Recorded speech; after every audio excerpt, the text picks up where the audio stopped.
Hi, ഇന്ന് എൻ്റെ 2ാം ക്ലാസ്സിലുള്ള കുരുന്നു മക്കൾക്ക് ഒരു ചെറിയ ആക്ടിവിറ്റി കൊടുത്തിട്ടുണ്ട്.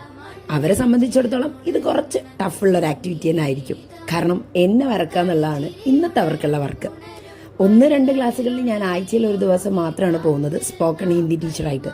അതുകൊണ്ട് തന്നെ എൻ്റെ വിഷയത്തിലെ ടെക്സ്റ്റ്, ഹോംവർക്ക്, എക്സാം കാര്യങ്ങളൊന്നും വരാത്തതുകൊണ്ട് തന്നെ കുട്ടികൾ മാക്സിമം എൻജോയ് ചെയ്യാറുണ്ട്.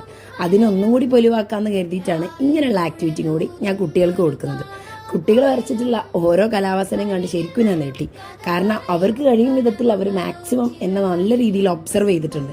ഞാൻ വയ്ക്കുന്ന വൈക്കയും എൻ്റെ വാച്ചും എൻ്റെ റിങ്ങും ഒക്കെ നല്ല രീതിയിൽ അവരവരാൽ കഴിയുന്ന വിധം അവരുടെ ബുക്കിലേക്ക് പകർത്തിയെടുത്തിട്ടുണ്ട്. പല ആളുകളും എൻ്റെ ഡ്രസ്സിൻ്റെ പ്രിൻ്റ് വരെ മാക്സിമം അവരെ കഴിയുന്ന വിധത്തിൽ വരച്ചെടുത്തിട്ടുണ്ട്. കുട്ടികൾ വരച്ച ഓരോ കലാവാസനയും കണ്ടപ്പോഴാണ് എനിക്ക് മനസ്സിലായി ഇത്രയേറെ മുഖങ്ങളുള്ള ഒരാളാണ് ഞാനെന്ന്. കാരണം ഓരോരുത്തരുടെ മനസ്സിലുള്ള എന്നെയാണ് അവർ വരച്ചെടുത്തിട്ടുള്ളത്. എല്ലാവരും വരച്ച പിക്ചേഴ്സിനെ ഞാൻ ഒന്നിച്ച് കളക്ട് ചെയ്തതിന് ശേഷം അത് എല്ലാവർക്കുമായിട്ടൊന്ന് ഷെയർ ചെയ്തു. അതിലൂടെ കുട്ടികളും ഹാപ്പിയാണ്, ഞാനും ഹാപ്പിയാണ്. എപ്പോഴും ഞാൻ എൻ്റെ വീഡിയോസും കാര്യങ്ങളൊക്കെ എടുക്കുന്നത് ഈ ചെറിയ ഞാനും ഹാപ്പി ആവുന്നത്. LP ടീച്ചേഴ്സിനെ അംഗീകരിക്കാതിരിക്കാൻ വയ്യ. കാരണം ഇവരെ പഠിപ്പിക്കുക എന്നതിനേക്കാൾ ഉപരിയാണ് ഇവരെ കയ്യിലെടുക്കുക എന്നത്. Okay, bye, thank U.